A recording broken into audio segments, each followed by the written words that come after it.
Hello and welcome to my channel. My name is Rainer and this is Stockholm, Sweden calling. Today I want to talk about Chimamanda Ngozi Adichie and her novel Americanah that was published in 2014.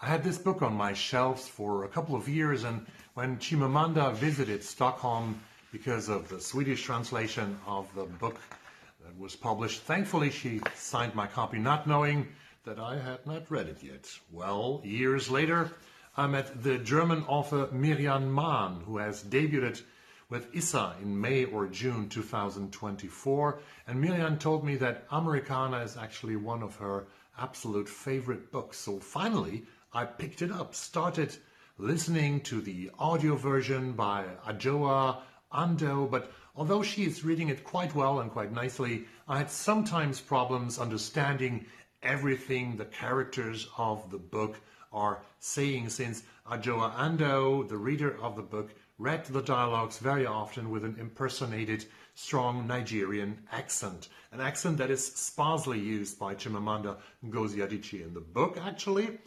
But that brought me back to the copy of the book that I have, and I finished it reading myself from this book. Americanah, in a sentence, could be called a beautiful love story between Ifemelu and Obinze that spans over more than 10 years. But it is so much more.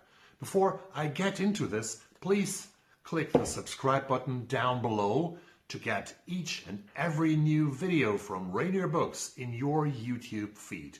You will help growing the channel and in the long run to enable even better content. Thank you very much. Back to Americanah. The novel starts in a hair salon in Trenton, Pennsylvania. Trenton has a high representation of Black and Afro-American people, with about 42% of the population. Ifemelu, who lives in Princeton, comes here to braid her hair. After almost 15 years in the United States, she has broken up with her Afro-American boyfriend Blaine, and she wants to go back to Nigeria, back to Africa. Soon the book takes us back to where everything began. And now we are in Nsukka, a small university town in southeastern Nigeria, where Ifemelu grew up, where she met Obinze, and this feels from the beginning like a verse from Bruce Springsteen's song Bobby Jean, where he sings, "Now there ain't nobody, nowhere, no how, gonna ever understand me the way you did." But the two get separated. Ifemelu and Obinze, that is. Ifemelu gets a visa to the United States, Obinze does not. Lots of young people try to leave Nigeria under the military rule of General Babangida and then later General Abacha. The US and the UK are primary destinations. We will follow Ifemelu's life in the United States that ultimately will take her to Princeton and this famous university, and we will also learn how Obinze is overstaying his visa in the UK and about his life in England. Americanah is so much more than just a beautiful love story. Through the eyes of Obinze and Ifemelu, we get a different perspective of life as an immigrant in the United States. Ifemelu realizes for the first time that she's Black, and that the color of her skin is of enormous importance in the new country. In the UK, Obinze tries to find a woman for a fake marriage in order to stay in the United Kingdom, which could make him legal. And we also meet a friend from Nsukka who has married an older British woman and now lives the life of the wealthy in Europe. Chimamanda Ngozi Adichie is an uncommonly precise observer of human emotions and behavior. Like a surgeon, she dissects verbal and non-verbal behavior and draws analytical conclusions about our human condition that leave us, the readers, baffled, astonished, and in awe.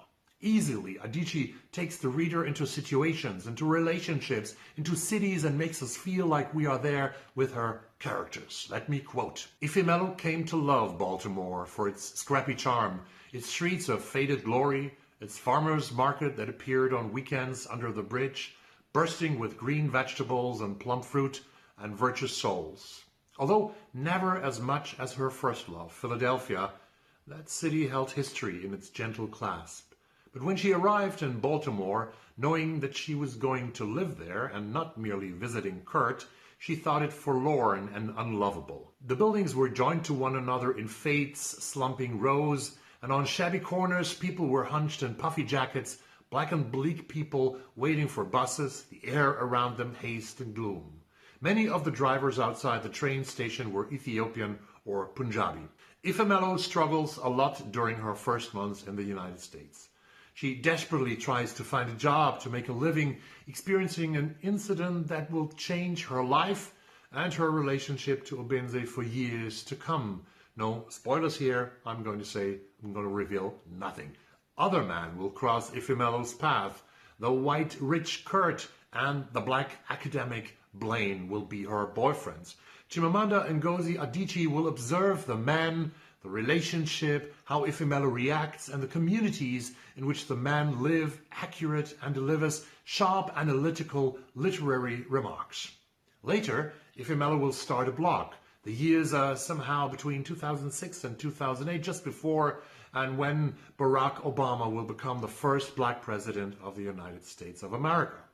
This blog are the observations of a non-American black in the US. Let's read something from one post here. This is an excerpt from "To my fellow non-American blacks. In America, you are black, baby. When a crime is reported, pray that it was not committed by a black person, and if it turns out to have been committed by a black person, stay well away from the crime area for weeks, or you might be stopped for fitting the profile. If a black cashier gives poor service to the non-black person in front of you, compliment that person's shoes or something to make up for the bad service, because you're just as guilty for the cashier's crimes. If you are in an Ivy League college and a young Republican tells you that you only got in because of affirmative action, do not whip out your perfect grades from high school. Instead, gently point out the biggest beneficiaries of affirmative action are white women. If you go to eat in a restaurant, please tip generously. Otherwise, the next black person who comes in will get awful service because waiters groan when they get a black table. You see, black people have a gene that makes them not tip, so please overpower that gene.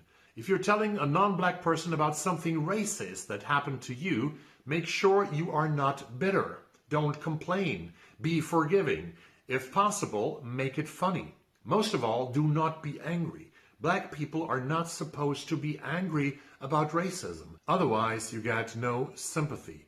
This applies only for white liberals, by the way.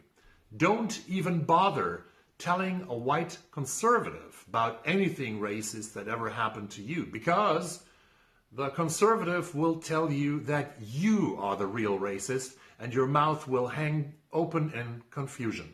Quote, ending here. Ifemelo's blog will become very successful in these years when blogs were still a thing and before podcasts came. But eventually she decides to go back to Nigeria, and even here, Adichie's descriptions of the wealthy circles in Lagos in Nigeria are very poignant and crystal clear. Allow me just one little sentence. At first, Lagos assaulted her. The sun-dazed haze, the yellow buses full of squashed limbs, the sweating hawkers racing after cars, the advertisements on hulking billboards, and the heaps of rubbish that rose on the roadsides like a taunt.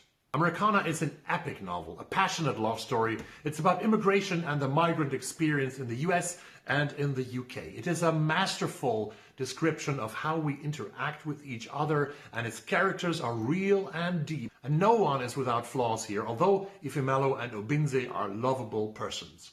If you have not read this book yet, you must read it. And I would advise you to do that soon, because there are very good news to come here. After years of waiting, a new novel by Chimamanda Ngozi Adichie is coming. It is announced for March 4, 2025. Dream Count will be published by Knopf in the United States and by Fourth Estate in the UK. Thanks for watching and see you soon. Bye.